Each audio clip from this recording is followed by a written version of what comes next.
My name is Lena Hart. I am 35 years old. 3 months ago, something unbelievable happened. My mom took the business I spent 12 years building from nothing and gave it away. It was a $5.2 million company.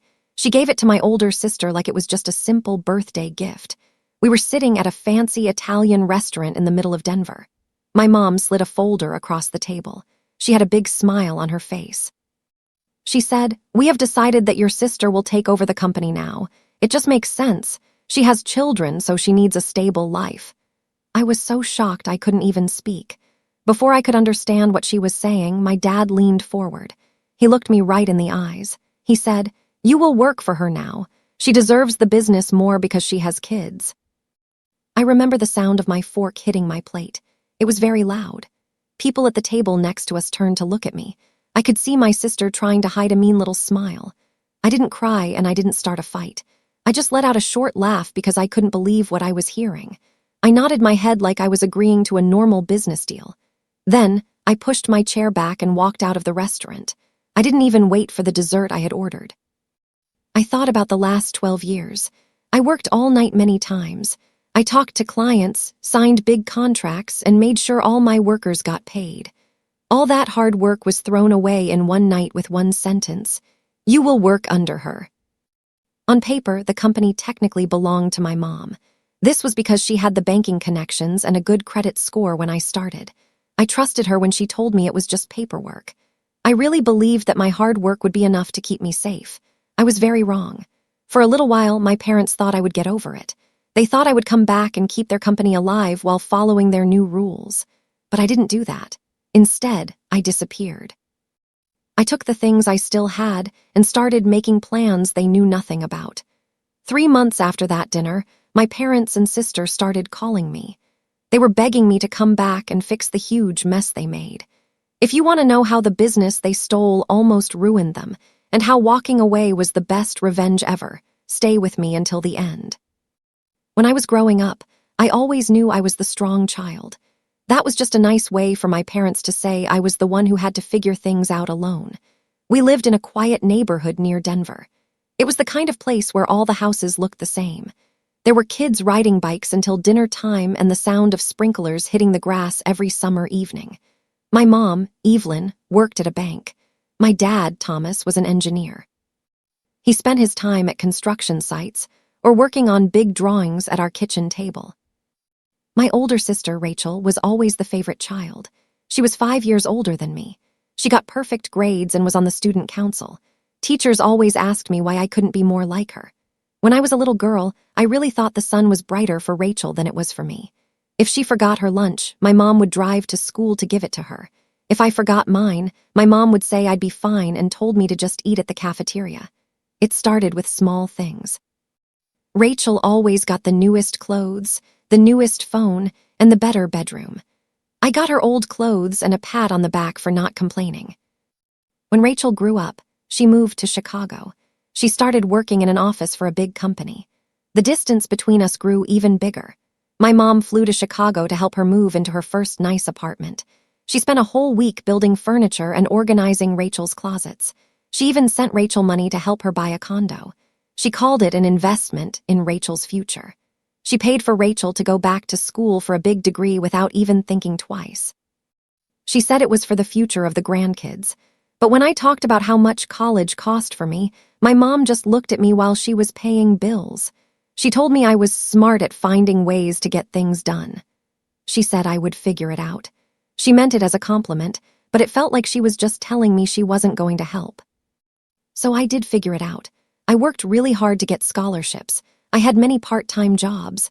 I worked long hours at a coffee shop and a computer lab at my school. I did my homework during 15-minute breaks. I pretended I wasn't tired, even though I was exhausted. Then Rachel got pregnant for the first time. After that, everything in the family tilted even more toward her. There were problems with the pregnancy that were very scary. She had to stay in the hospital and have many tests. My mom was always on the phone with doctors late at night. I remember one weekend when I was home from college. I was studying for my big final tests. My mom got a call that Rachel's blood pressure was too high. Within 1 hour, my mom had packed her bags. She canceled everything she had to do and caught the first flight to Chicago. She didn't ask if I needed a ride back to school. She didn't check to see if I had any food for the week. She just gave me a quick hug at the door. She said, "You'll be okay, right? Your sister needs me." After that day, our family changed in a way that never went back to normal. Rachel wasn't just the favorite anymore. She was the fragile one. She was the miracle mom who had been through so much. Every decision and every plan was made by asking one question: what about Rachel and her kids? It was like a scale where Rachel's side was always much heavier than mine. One time in college, I won a big design contest. I was invited to a special awards ceremony in Boulder. I was so proud of myself. I printed the email and put it on the fridge. I begged my mom to come. She promised she would be there. She even asked me what she should wear and told me she was proud. But on the morning of the awards, she called me from the airport. She sounded very rushed and distracted. She told me she had to fly to Chicago instead. Rachel had a big job interview and was stressed about who would watch her kids. Mom felt like she had to be there for her. She told me, "We will celebrate your thing later. You know your sister has a lot on her plate." My dad showed up alone that night. He clapped very loudly when my name was called. He told me he was proud. But even he just shook his shoulders and said, "You know how your mom is with your sister. Rachel has been through a lot." That sentence became the excuse for everything that happened. When Rachel got a promotion at work, my mom sent her flowers and a nice card. She even gave her a gift card to a very expensive restaurant. But when I got my first job designing pictures for a local gym, my mom didn't seem happy. She asked, "Is that a real job? Is it stable?" She said it with a little smile like it was a joke, but I didn't think it was funny at all. When Rachel needed money for her kids' daycare, my mom used her savings to pay for it. But when my laptop broke right before my final exams, I asked for help. My mom just sighed. She asked if my dad could help instead. She told me she had already spent so much money on my sister. So my dad and I drove around town. We found a used laptop from a stranger and he paid for it with cash. He apologized because he couldn't do more for me. I learned very early that I couldn't count on my mom to be there for my big moments. If I invited her to something and she actually showed up, it felt like a big surprise. If she didn't show up, it just felt like what I expected. To protect my own feelings, I stopped asking her for things. Instead of trying to get her attention, I used my sadness as energy to work harder. I started teaching myself how to design things on the computer. I learned about social media and how to tell stories. I stayed up late watching videos to learn new skills. I built websites on that old used laptop. While other people were going to parties, I was working every job I could find to practice my skills. I made flyers for clubs and logos for bands. I loved it. But deep down, I still felt a little bit of pain. I felt like no matter how hard I worked, my family would always think I was just fine, while my sister was the one who needed help. I made a quiet promise to myself. If my family wasn't going to believe in me, I would believe in myself. I would build something so big that they couldn't ignore it. After college, my friends were all sending out resumes to big companies. They were checking their email every 5 minutes. I was doing something different. I was sitting in a noisy office space in Denver. I had a used laptop, an old backpack, and a bunch of sticky notes.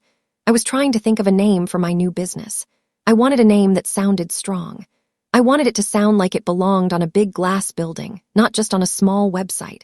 I decided to call it Heartline Digital. It was a mix of my last name and the idea that stories are what keep businesses alive. It sounded much bigger than just one person, and that was exactly what I wanted. At first, my company was just me. I made social media posts and designs for local coffee shops and yoga studios. I worked for some real estate agents who didn't know how to use Facebook but wanted to be famous online. I didn't charge enough money. I worked way too many hours. I said yes to every job because I was scared that if I said no, I would never have work again. I met clients in coffee shops. I edited videos at my kitchen table at 2 in the morning. I answered emails while standing in line at the grocery store.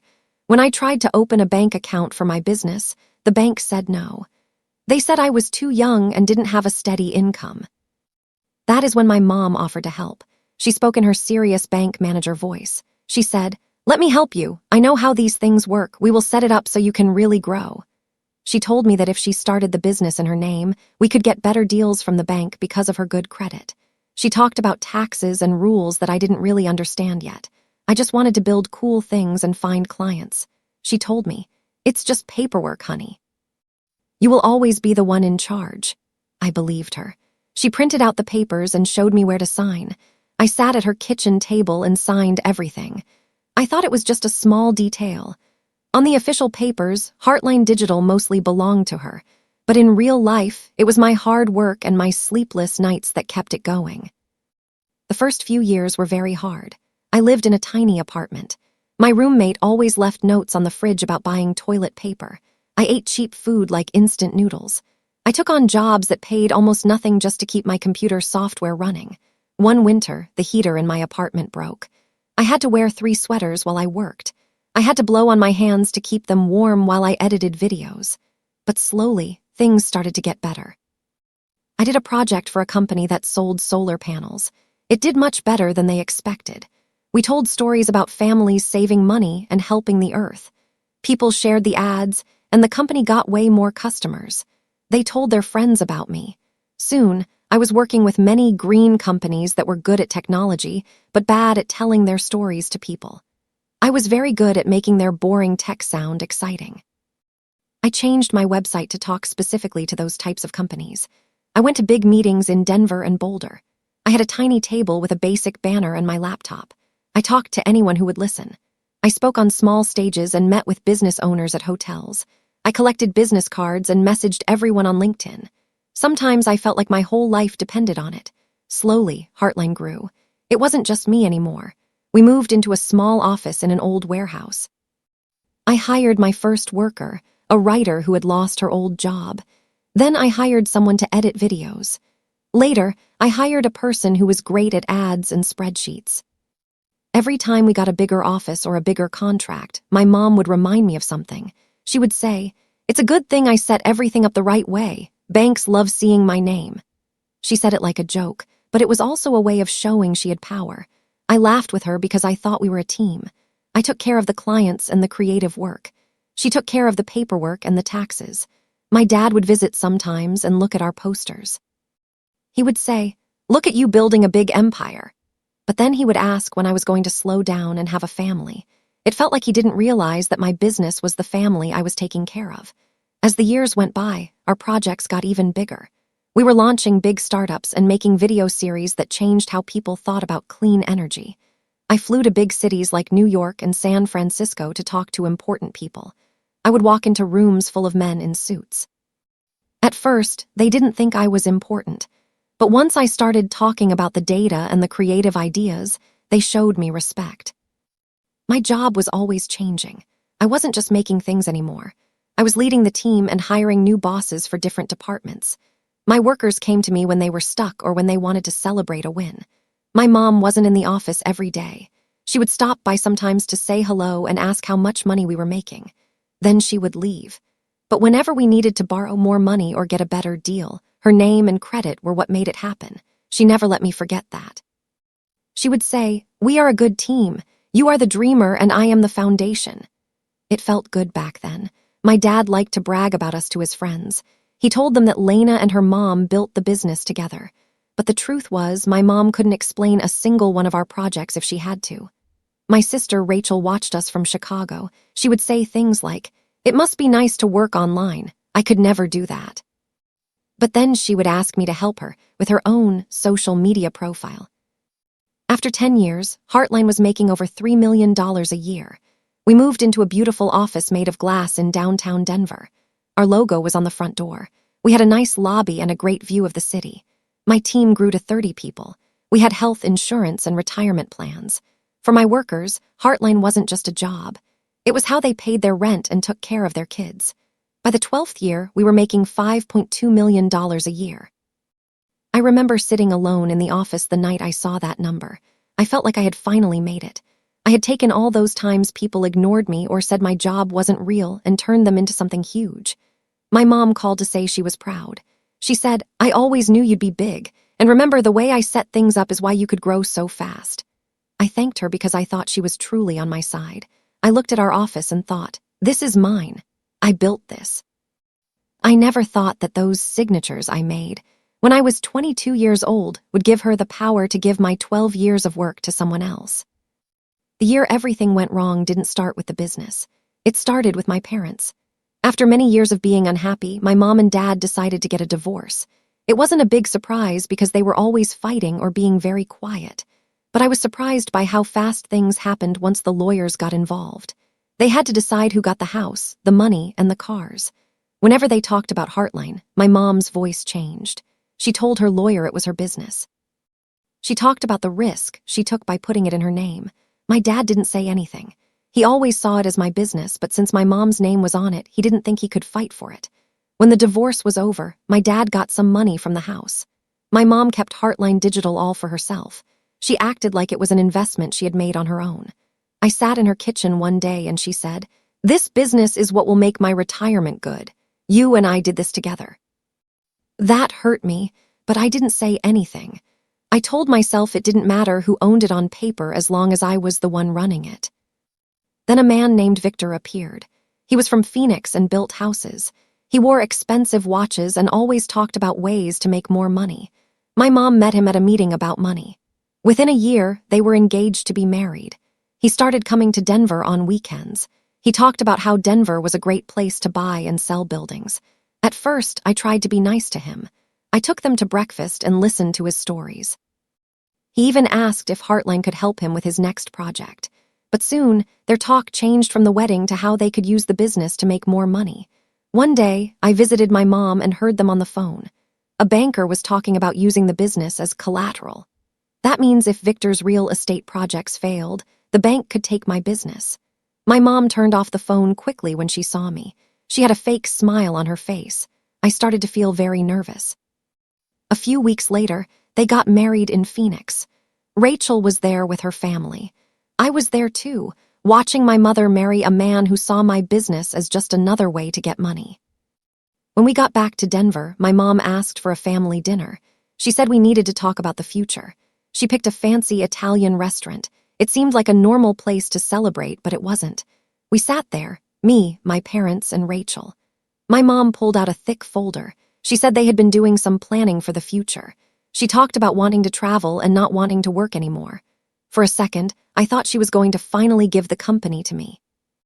Instead, she looked at Rachel with that proud look she always gave her. She said, "We have decided that Rachel will take over Heartline." She said it like she was giving her a gift. She told me that since Rachel had an MBA and 3 kids, it would give her family security. My brain felt like it stopped working. I asked, "What are you talking about?" My mom explained that she and Victor had met with lawyers. They changed the company so Rachel had all the power. They said I could stay as an executive, which meant I would do all the hard work while Rachel made all the big choices. My dad finally spoke up. He didn't sound sorry at all. He said, "Look, Lena, you are single. You can move around and you'll be fine no matter what happens. But your sister has a family to take care of. You will work for her. She deserves it because she has kids." In that one moment, my entire 20s and 30s were treated like they didn't matter. My 12 years of hard work and stress were less important than the fact that my sister had children. I looked at the people who were supposed to love and protect me. I realized they had used my trust to build a cage for me. I laughed a sharp, loud laugh. I stood up and said, "If that's how you want it, you can run it without me." I walked out of the restaurant. I didn't eat my food and I didn't look at the papers. On my way home, my phone kept buzzing with texts. They told me not to be dramatic and said we could talk. I ignored them. I decided that if they wanted to treat my hard work like a prize for my sister, I would walk away. I would make sure their security wasn't very secure without me. While I was driving, I let myself be angry for a moment. Then I stopped being angry and started thinking about a plan. I thought about how much money I had in the bank. I had $450,000 saved up from my salary and some stocks I had bought. I didn't have kids or a mortgage. I had an old car that was paid for. I realized I had something very valuable, my brain. I knew how to run the business. If they wanted the name of the company, they could have it. I would take my skills and start over. The next morning, I went into the office. I didn't tell my team what happened. I watched them work while my sister and mom sat in a room looking at papers they didn't understand. At noon, I sent an email saying I was quitting immediately. I sent my mom and dad a copy. I also included a file that showed my team how to finish their current projects. I wasn't mean. I just left. I went home, opened my laptop, and started my next chapter. 1 week later, I started a new company called Bright North Studio. This time, I was the only owner. No one else's name was on the papers. I hired a lawyer who helped me set it up perfectly. She promised me that no one could ever take this away from me. I found a small office with big windows. It wasn't as fancy as my old office, and I had to build my own furniture from IKEA. It was just me in a room with some cardboard boxes, but it felt wonderful because it was truly mine. Then I had to do the hard part, talking to my clients. I didn't tell them the messy family story. I just told them I had started a new agency and would love to keep working with them. I didn't force anyone to leave Heartline, but most of them chose to come with me. They said, "We didn't sign up to work with your mom. We signed up to work with you." 3 of my best workers also quit Heartline and joined me. We took smaller paychecks at first and used old chairs. But we were excited to be building something new together. 2 months later, a friend asked me to tell my story at an online meeting for business owners. I talked about what it was like to build a company that I didn't legally own.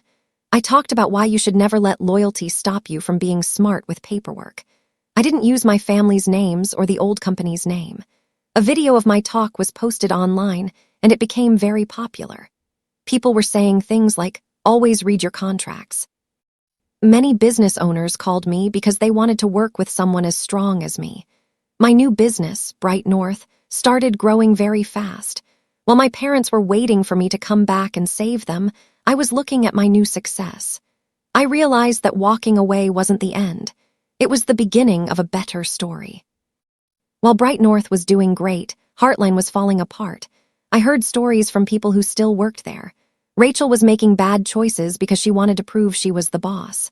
She cut out important steps in the work because she thought they took too much time. She told people to do things they weren't ready for. She made promises to clients that she couldn't keep. Important projects started to fail. A client called me just to complain. He said the new leaders didn't listen and the work felt hollow. A few weeks later, he moved his business to my new company. At the same time, the real estate deal my mom's new husband, Victor, had made was failing. He had borrowed too much money using Heartline as a guarantee. When Heartline stopped making money, the bank got very worried. 3 months after that dinner, my mom called me. She sounded very scared. She asked me to meet the family at a cafe. When I got there, my mom looked very tired. My dad was nervous and Rachel didn't look confident anymore. Rachel spoke first. She blamed me for their problems. She said it wasn't fair that clients and workers were following me. I told her that they were adults and chose to leave on their own. My mom begged me to come back. She said the bank was going to take everything. She told me, "Come back and be the boss under Rachel. We can fix this for the family." My dad told me to put aside my pride. He still thought I should work for my sister because she had kids. I didn't get angry. I just asked about the numbers. The more they told me, the more I realized that Heartline was a sinking ship. If I joined them, I would go down too. Rachel even suggested that I buy the company from them. She thought if I fixed it, they could sell it later and everyone would get money. For a second, I thought about it. I thought about taking back my old logo and office. But then I realized it came with a huge mountain of debt and a family that would always put me last. I said no. I told them I wasn't coming back and I wasn't going to work for Rachel. I told them they were in this mess because they didn't respect me in the first place. My mom started to cry. She said, "We are your parents." I told her, "You made a business decision. These are the results." I left some money for my coffee and walked away. 18 months later, Heartline Digital was gone. It was sold for very little money just to pay off the debts. My mom had to sell her house and move into a small apartment. Victor left her as soon as the money was gone. Rachel lost her big house and had to move into a rental. She even asked me for a job, but I told her no. My team deserved to work in a place without that kind of drama. 2 years after I walked out of that restaurant, I was standing on a stage at a big meeting in Austin. I looked at a room full of people and saw my new logo, Bright North Studio, behind me. We had 45 employees and were making $15 million a year. People called me the woman who built everything from nothing twice. They were right. Back in Denver, our new office was huge and full of life. My team was loyal because they knew my story and they knew I stood up for what was right. I was also dating a wonderful man named Eli. He understood everything I had been through and never told me I had to just forgive my family. He respected me and my work. One day, I saw my mom at the grocery store. She looked very small and sad. We talked for a minute like strangers. She tried to apologize, but not with clear words. For a moment, I wanted to help her, but I stopped myself. I realized I didn't have to carry her guilt anymore. A few weeks later, I gave her an old laptop. It was the same kind she had bought for me when I started. I left a note that said, "Thank you for the beginning. I'll handle the rest." It wasn't about being mean. It was about finishing that part of my life. My family's failure wasn't magic. It was what happens when you treat people like tools instead of human beings. My success was proof that you can walk away from people who don't see your worth. You can love your family and still say no. You can be thankful for what they gave you but still refuse to let them control you. You are the real treasure, not a name on a piece of paper. So, if you are ever told to be less so someone else can have more, remember, you can choose yourself and walk toward the life you want. 1 week later, I filed the papers for a new company. I called it Bright North Studio. This time, there was no paperwork that gave ownership to anyone else. It was 100% mine. I hired a lawyer who was very smart. She looked me in the eye and promised that no one could ever take this company away from me. I found a small office in a different part of Denver. It wasn't as fancy as the old office. It was just one bright room with big windows. I had to buy my own furniture from IKEA and build it myself. It was just me in a room with cardboard boxes and the sound of my own typing. But it felt amazing because it was truly mine. Then came the hard part. I had to talk to my clients. I didn't tell them the whole family story. I just told them I had started a new agency and would love to work with them again. I didn't try to steal them from Heartline. I just told them the truth. Most of them chose to come with me. They told me, "Lena, we didn't work with Heartline because of your mom. We worked with Heartline because of you." 3 of my best workers also quit Heartline and joined me. We took smaller paychecks and used old chairs, but we were happy. We were building something honest. While Bright North was growing, Heartline Digital was starting to fail. I heard stories from people who were still there. Rachel was trying to be a tough boss, but she didn't know what she was doing. She cut out important parts of the work to try and save time. She made promises to clients that her team couldn't keep. Projects that used to be easy were now falling apart. A longtime client called me one day just to vent his frustrations. He said, "Lena, something is very wrong over there. The new leaders don't listen. The work doesn't have any heart anymore." I listened to him and told him I was sorry. A few weeks later, he moved his business to my new company. At the same time, the real estate deal that Victor had made in Phoenix was going very badly. He had borrowed too much money and used Heartline as a guarantee. Because Heartline was losing clients and money, the bank was getting very angry. My mom and Victor were in big trouble. 3 months after that dinner, my mom called me. She sounded very different. She sounded scared.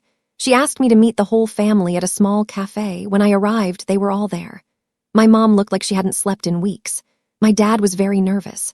Rachel looked like she wanted to cry. Rachel spoke first. She tried to blame me for their problems. She said it was unfair that clients were following me. I looked at her and said, "They are adults, Rachel. They chose to leave because they trust me, not because I forced them." Then my mom started to beg. She said the bank was going to take the company and they would lose everything. She said, "Lena, please come back. We will make you the COO. You can fix everything for the family." My dad told me to put aside my pride and help my sister because she had kids. I didn't get angry this time. I just asked about the numbers. I realized that the company was in too much debt. If I went back, I would be tied to Victor's bad deals. 37:49. Rachel even said I could buy the company back from them. She thought if I fixed it, they could sell it for a lot of money later. I thought about it for a second. I thought about having my old office back. But then I looked at their faces. I realized they only wanted me back to save them from their own bad choices. They still didn't respect me. I told them no. I said I wasn't coming back, and I wasn't going to save a company that they stole from me. My mom started to cry and said, "But we are family." I told her, "You made a business decision at that restaurant. Now you have to deal with the results." I left some money on the table for my coffee and walked out. 18 months later, Heartline Digital was closed forever. They had to sell everything for a very low price. My mom had to sell her house and move into a tiny apartment. Victor left her as soon as the money was gone. Rachel and her family lost their big house and had to move into a small rental. Rachel even asked me for a job at my new company, but I said no. My team deserved better than to have her drama in our office. 2 years after that dinner, I was standing on a stage at a big business meeting in Austin, Texas. I looked out at hundreds of people. Behind me was the big, glowing logo of Bright North Studio. We now had 45 employees and were making over $15 million a year. People introduced me as the woman who built a giant success from nothing, twice. It felt amazing to hear that. Our office in Denver was now even bigger and more beautiful than the old one. My team was loyal and happy. I was also dating a wonderful man named Eli. He was a software engineer who understood how hard I had worked. He never told me I should just forgive my family for what they did. He respected my boundaries. One day, I ran into my mom at the grocery store. She looked very old and sad. We talked for a few minutes about the weather. She tried to apologize, but she couldn't quite say the words. For a second, I felt like I should help her, but I stayed strong. I knew I couldn't fix her life for her. A few weeks later, I gave her an old laptop, the same kind she had bought for me a long time ago. I left a note that said, "Thank you for the beginning. I'll handle the rest from here." It wasn't about revenge. It was about finishing that chapter of my life. My family's failure wasn't bad luck. It was the result of their own choices. My success was proof that I was the real value all along. The lesson is simple. You can love your family, but you can still say no. You can be grateful for what they gave you, but you don't have to let them own your future. You are the most important part of your own success. If you are ever told to accept less so someone else can have more, remember my story. Choose yourself and walk toward the life you actually want.